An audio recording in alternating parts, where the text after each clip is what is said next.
Hello friends, வணக்கம்.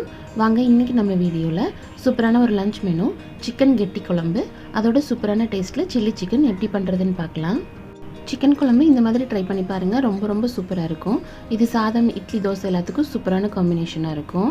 Chilli சிக்கனும் இதே மெத்தடில் ட்ரை பண்ணி பாருங்கள், சாஃப்டாக நல்லா ஜூஸியாக இருக்கும். இப்போ நம்ம இதை எப்படி பண்ணுறதுன்னு பார்க்கலாம்.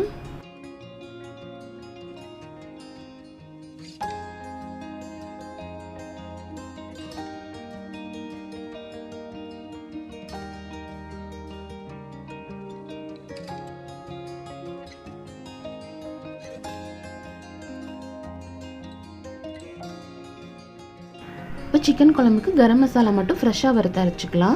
இந்த மசாலா அளவு எல்லாமே டிஸ்கிரிப்ஷனில் இருக்குது, கண்டிப்பாக செக் பண்ணி பாருங்கள். குழம்பு நல்லா கெட்டியாக வர்றதுக்காக பொட்டுக்கடலையும் முந்திரி பருப்பு இதோட சேர்த்து வறுத்துக்கலாம். இதோட 1/4 கிலோ அளவுக்கு சின்ன வெங்காயம் எடுத்துக்கலாம். அதோட 1 இல்லைன்னா 2 பெரிய வெங்காயம் சேர்த்துக்கலாம்.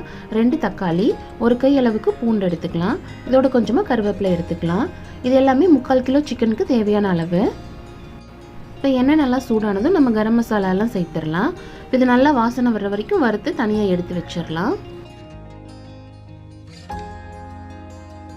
இப்போ இந்த அளவுக்கு நல்லா செவக்க வறுத்துக்கலாம்.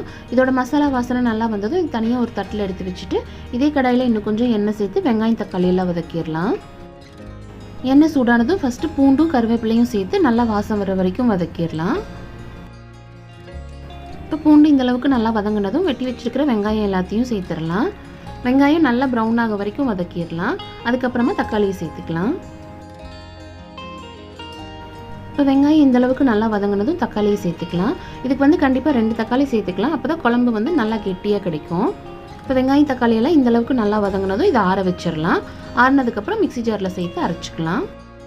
இப்போ வெங்காயம் தக்காளி ஆறுற டைம்லேயே நம்ம சில்லி சிக்கனுக்கு மசாலா போட்டு வச்சிடலாம். இது 1/2 கிலோ சிக்கன் இருக்கும். சில்லி சிக்கனுக்கு பொதுவாக ரொம்ப சின்னதாக கட் பண்ணி வாங்காமல் இந்த மாதிரி கொஞ்சம் பெரிய பீசஸாக கட் பண்ணி வாங்கிட்டோம்னா ரொம்ப நல்லாயிருக்கும். இப்போ கழுவி வச்சிருக்கிற சிக்கனோட இஞ்சி பூண்டு பேஸ்ட்டு, தயிர், உப்பு, காரத்துக்கு தேவையான அளவுக்கு மிளகாய்த்தூள், கரம் மசாலா, அதோட கொஞ்சமாக ஃபுட் கலர் சேர்த்துக்கலாம். கொஞ்சமாக கசூரி மேத்தியும் சேர்த்து நல்லா ஃபஸ்ட்டு கலந்துடலாம். ஃபுட் கலர் ஆப்ஷனல் தான், வேண்டாம்னா தவிர்த்துக்கலாம். இது எல்லாத்தையும் நல்லா கலந்து விட்டுட்டு இதோட ஒரு முட்டை, 1லேருந்து 1.5 ஸ்பூன் அளவுக்கு கார்ன்ஃப்ளவர் மாவு இதையும் சேர்த்து நல்லா கலந்து வச்சிடலாம். இந்த மாதிரி மசாலா போட்டதுமே இது நம்ம ஃப்ரிட்ஜில் எடுத்து வச்சிடலாம். ஃப்ரிட்ஜில் வைக்கும்போது சீக்கிரமாக மசாலாலாம் சிக்கனில் இறங்கிடும். இப்போ குழம்புக்கு வறுத்து வச்சுருந்த கரம் மசாலா நல்லா ஆறிடுச்சு. இதை மிக்ஸி ஜாரில் சேர்த்துடலாம். இதோட 2 துண்டு இஞ்சி, 1 பூண்டு பச்சையாக சேர்த்துக்கலாம். இஞ்சி வதக்கி சேர்க்குறத விட இந்த மாதிரி பச்சையாக சேர்க்கும் போது நல்லா வாசனையாக இருக்கும். இதோட ஒரு 1/2 மூடி அளவுக்கு தேங்காவையும் சேர்த்து ஃபஸ்ட்டு இது எல்லாத்தையும் நல்லா அரைச்சி எடுத்துக்கலாம். இப்போ இந்த அளவுக்கு அரைச்சதும் இதோட கொஞ்சமாக மஞ்சள் தூள் சேர்த்துக்கலாம். காரத்துக்கு தேவையான அளவுக்கு குழம்பு மிளகாய் தூள் சேர்த்துடலாம். இதோட வதக்கி வச்சிருக்கிற வெங்காயம் தக்காளியையும் சேர்த்து நல்லா பேஸ்ட்டாக அரைச்சி எடுத்துக்கலாம். இப்போ மசாலா எல்லாத்தையும் இந்த அளவுக்கு நல்லா அரைச்சிக்கலாம், அப்போ தான் குழம்பு நல்லா கெட்டியாக இருக்கும். இப்போ இதுக்கு 3/4 கிலோ அளவுக்கு சிக்கன் க்ளீன் பண்ணி எடுத்துக்கலாம். இப்போ குழம்பு தாளிக்கிறதுக்கு பட்டை, சோம்பு, பிரிஞ்சி இலை, அதோட ஒரு அன்னாசி பூ எடுத்துக்கலாம். இதோட ஒரு பெரிய வெங்காயத்தை ரஃபாக கட் பண்ணி எடுத்துக்கலாம். அதோட ஒரு பச்சை மிளகாய், கொஞ்சமாக கருவேப்பிலையும் எடுத்துக்கலாம். இப்போ எண்ணெய் சூடானதும் பட்டை சோம்பெல்லாம் சேர்த்துடலாம். இது நல்லா வறுபட்டு வாசம் வந்ததும் வெங்காயத்தையும் சேர்த்து நல்லா வதக்கிடலாம். இப்போ வெங்காயம் இந்த அளவுக்கு நல்லா வதங்கினதும் நம்ம கழுவி வச்சிருக்கிற சிக்கன் எல்லாத்தையும் சேர்த்துடலாம். அதோட சிக்கனுக்கு தேவையான அளவுக்கு உப்பு சேர்த்து இதை நல்லா எண்ணெயிலேயே 2 நிமிஷம் பரட்டி விட்டுடலாம். இப்போ சிக்கன் இந்த அளவுக்கு நல்லா வதங்கினதும் நம்ம அரைச்சி வச்சிருக்கிற குழம்பு மசாலாவை சேர்த்துடலாம். அதோட குழம்புக்கு தேவையான அளவுக்கு தண்ணி சேர்த்துக்கலாம். இந்த குழம்புக்கு தண்ணி ரொம்ப அதிகமாக சேர்த்துடக்கூடாது. நம்ம கலந்து வைக்கும் போது இந்த அளவுக்கு குழம்பு நல்லா கெட்டியாக இருக்கணும். அப்போ தான் சிக்கன் வெந்ததுக்கப்புறம் குழம்பு நல்லா கெட்டியாக கிடைக்கும்.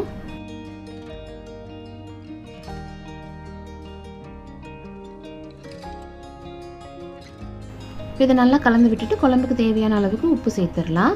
இது நல்லா கொதிக்க ஆரம்பிச்சதும் மூடி வச்சிடலாம். சிக்கன் நல்லா வேகட்டும்.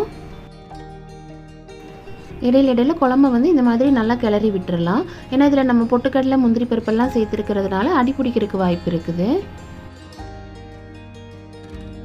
இப்போ குழம்பு நல்லா கொதிச்சு எண்ணெய் பிரிஞ்சு வர ஆரம்பிச்சிருச்சு. சிக்கனும் நல்லா வெந்துருச்சு. இப்போ இதில் தேவையான அளவுக்கு மல்லித்தலை சேர்த்து நல்லா ஒரு தடவை கலந்து விட்டுடலாம்.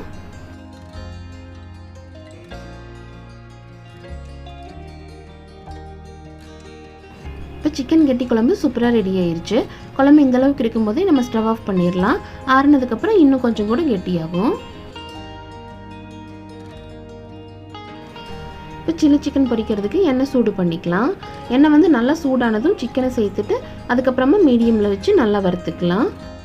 இப்போ சிக்கனை எண்ணெயில் சேர்த்துட்டு ஒரு 2 நிமிஷம் விட்டுட்டு அதுக்கப்புறமா நம்ம திருப்பி போட்டுக்கலாம். இப்போ மசாலா கலந்துட்டு உடனேவே நம்ம ஃப்ரிட்ஜில் வச்சதுனால ஒரு அரை மணி நேரத்துலேயே சிக்கன் வந்து நல்லா ஊறி இருக்கும். கண்டிப்பாக இந்த மாதிரி மசாலா போட்டு ஒரு தடவை ட்ரை பண்ணி பாருங்கள். ரொம்ப ரொம்ப சூப்பராக இருக்கும். சிக்கன் வந்து நல்லா சாஃப்டாக ஜூஸியாக இருக்கும். அவ்வளோதான், சில்லி சிக்கன் சூப்பராக ரெடி ஆயிடுச்சு. சிக்கன் கெட்டி குழம்பு அதோட சில்லி சிக்கன் சூப்பராக ரெடி ஆயிடுச்சு. கண்டிப்பாக இதே மாதிரி ட்ரை பண்ணி பாருங்கள். ரொம்ப ரொம்ப சூப்பராக இருக்கும். செஞ்சு பார்த்துட்டு எப்படி இருந்துச்சுன்ட்டு கமெண்ட்டில் சொல்லுங்கள். இந்த வீடியோ பிடிச்சிருந்தா லைக் பண்ணுங்கள். உங்கள் ஃப்ரெண்ட்ஸ் அண்ட் ஃபேமிலிக்கு ஷேர் பண்ணுங்கள். மறக்காமல் நம்ம சேனலை சப்ஸ்கிரைப் பண்ணுங்கள். தேங்க்யூ.